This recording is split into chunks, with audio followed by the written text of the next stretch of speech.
Nous voici pour un nouveau tutoriel. Cette fois, nous allons voir comment réaliser un assemblage numérique afin de nous assurer que la conception de notre boîtier et de notre couvercle sont corrects vis-à-vis de la caméra.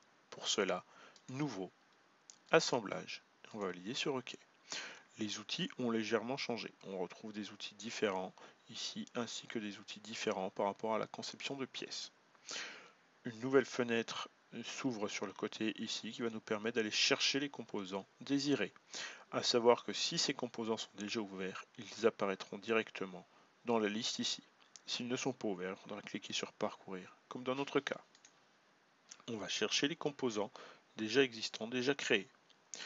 À savoir que le premier composant qui sera installé sera immobile par rapport à tous les autres. Ça peut avoir une importance.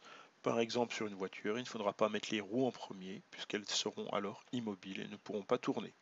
Dans notre cas, il n'y a pas une grande importance, nous mettrons le boîtier en premier, en cliquant ensuite sur ouvrir. Notre boîtier apparaît, on va le positionner en cliquant n'importe où à l'écran.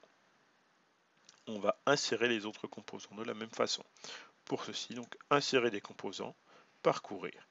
À noter que cette fenêtre se referme à chaque insertion de composant. Pour éviter ça, on peut l'épingler.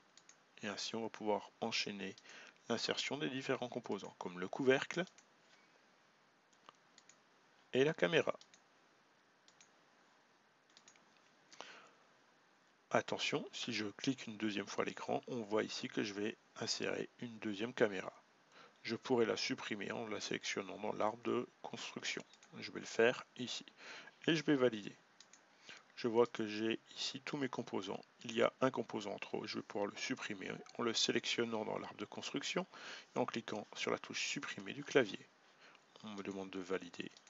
Voilà, on peut zoomer, on voit nos trois composants. On voit tout de suite au premier coup d'œil que ce boîtier est peut-être un peu trop grand pour la caméra, mais que le couvercle a l'air de correspondre au boîtier. On verra par la suite comment améliorer l'assemblage pour vérifier dans les moindres détails que l'assemblage fonctionne. A tout à l'heure pour un autre tutoriel.